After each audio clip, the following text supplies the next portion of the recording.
single-payer national health program.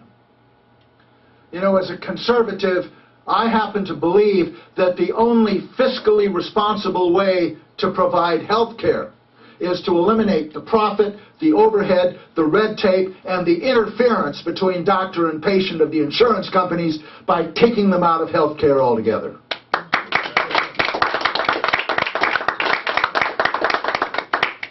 I see an America in which educators and teachers are highly valued and financially compensated accordingly. It's an America in which policemen, nurses, poets, firefighters, teachers, and garbage collectors can afford a good house in a nice neighborhood and live in comfort. Not just scientists, brain surgeons, CEOs, rock stars, lawyers, and basketball players. It's an America in which faith is respected, culture is preserved, the arts are supported, and the Constitution is actually followed. It's an America that seeks not to be king of the hill, nor subservient to the World Trade Organization, but to be a responsible, sovereign member of the family of nations. Nothing more and nothing less. An America that is free of the threat of terrorism because it is no longer feared and hated. Because it no longer does hateful things to people all over the world. An America that leads the world, not just with military might, but with its vision, its compassion, its democracy, its productivity, its freedom, its standard of living, its care for the global environment, its treatment of its own people, and its goodness. That's the America I've seen. And above all, it is an America at peace with the world and with its own people.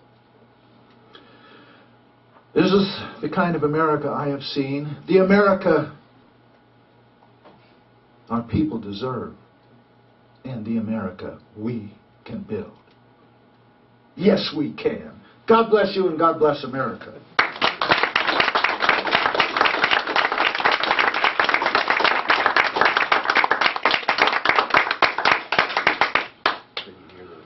Thank you.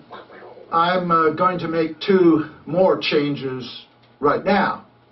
This will be the first inaugural address, followed by a question and answer period. And it will also be the first inaugural address, followed by taking up a collection. First thing that's going to happen, though, is my wife Maggie is going to distribute cards to everybody. One is a Patriot card, a blue card, that describes our organization, the Patriots. The card's a little out of date because we're calling for the impeachment of Bush and Cheney, but that's all right. We printed 25,000. We still got some left. It also serves as my personal business card. It has our home address, our home telephone number, my email address, and our website. So those cards are coming around.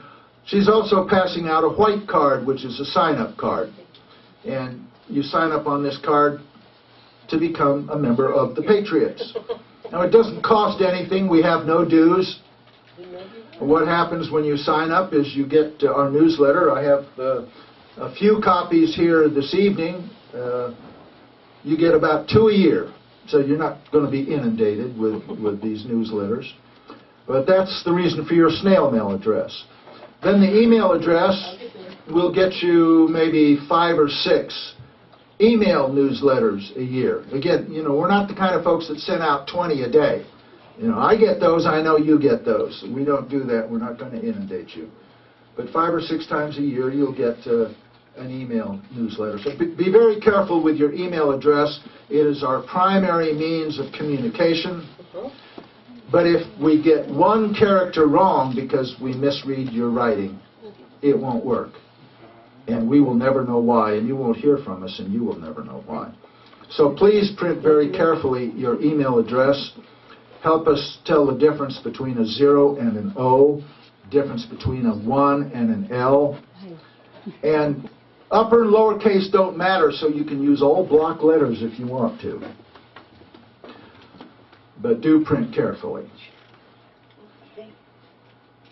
Another thing you might consider here in Austin is forming a chapter of the Patriots. We have chapters around the country. Again, there's no dues, but people do gather themselves together and get together to discuss these issues and to take actions as they see fit. And each chapter runs its own affairs. We don't dictate to them what they have to do. But we do provide them with a list of potential folks in their area, all those that are on our mailing list. And we will publish the contact person's contact information, address, phone number, email address. We'll publish that on our website so that people who are interested can get in touch with you. Now, as we do the questions and answers, Maggie will also pass a basket around. You can turn in the cards if you finished filling them out. If you haven't, there'll be plenty of time later. And if you feel like putting in a contribution into the basket, that's fine too. Some of you have already done it in this nice clear box up here, and we appreciate it. We thank you. As far as I know, we're not getting our usual $1,000 donation to the Patriots up front here. I think what we get from you guys in contribution is it. So please be generous. If you have a checkbook with you, please write the check to the Patriots. Do we have any questions? We have a microphone right over here. They can come up to the microphone. Yep. Yeah, as soon as he's finished with it. Or he's finished Right here.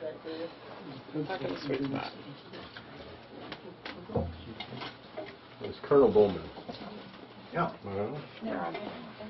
Yes, I'm Larry Falzetto. I used to have a fledgling little patriot group years ago in Rockford, Illinois called the Winnebago County Committee to Restore the Constitution. We later joined the Constitutional Patriots. My question is, as I listened to you speak, I was pretty much in agreement with everything you said. But then you mentioned Jimmy Carter, and then a red flag kind of went up. Yep. And Jimmy Carter was a member of the Trilateral Commission as well. And Zbigniew Brzezinski was his mentor, just as he is for Barack Obama. But Jimmy Carter saw the light partway through his presidency and tried to go against the Trilateral Commission. That's why, in essence, they took the presidency away from him. okay, that explains my question, because it sounded like a fly in the ointment there, you know, in the works, because Jimmy Carter was part of the Bohemian Grove, or... Well, you know, he was, for a time, he had been recruited into the Trilateral Commission for the specific purpose of running for the presidency. They wanted him, just as they recruited Bill Clinton, and just as they recruited Barack Obama. Some of these folks have tried to go their own way, and some have not. Some have for a little bit, like Bill Clinton for the first few months, and then gave up, and he went the course. He gave us NAFTA, he gave us the rape of Kosovo, and all the rest of it. So he did the bidding of his masters in the Trilateral Commission.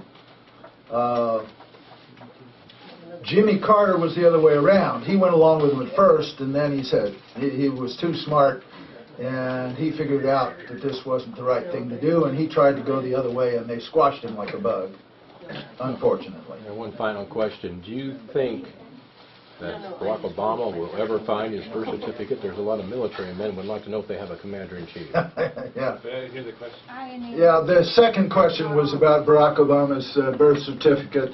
I don't know the answer to that one.